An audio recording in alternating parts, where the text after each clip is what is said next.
Bonjour, alors toujours dans le contexte du bouddhisme tibétain, euh, je l'ai divisé en trois personnages, donc la nonne errante, le yogi, et vous avez l'abbesse d'un monastère, donc un monastère perdu au fin fond du Tibet avec des nonnes qui sont laissées libres à elles-mêmes pour progresser spirituellement et qui pratiquent tout le temps.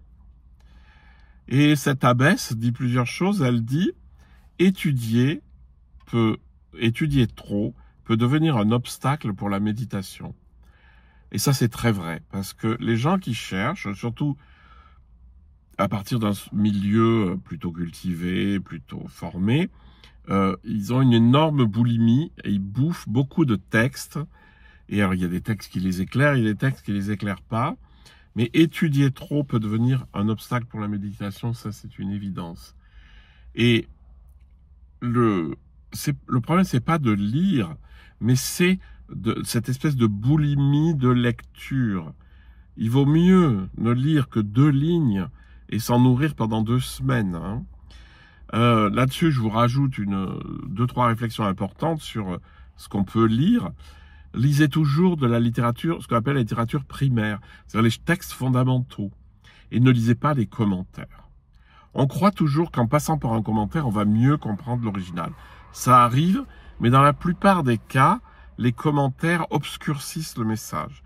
Et la plupart du temps, les gens qui commentent beaucoup, ils font pas l'expérience de ce que dit l'auteur premier.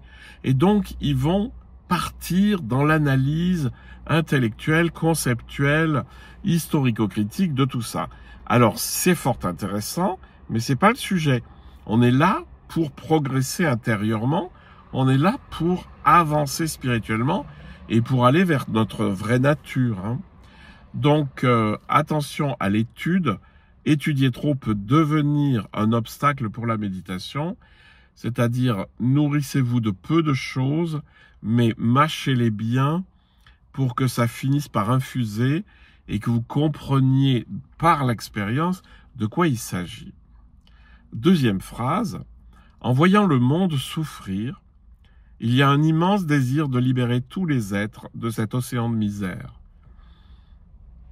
Là, on touche vraiment ce qui est de l'ordre de la compassion, c'est-à-dire que, en voyant le monde, au lieu d'être simplement occupé par moi-même, en essayant de tirer un maximum de bénéfices de ce qui m'entoure, donc de manière égoïste, c'est ce qui n'est pas un vrai amour en fait.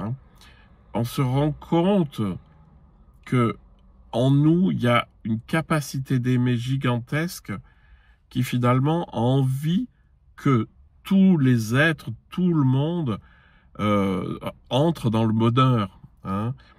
Et l'océan de misère, ça on en est témoin. Il suffit de regarder 2 minutes ce qu'il y a dans la rue ou ce qu'il y a aux informations, puis on sait.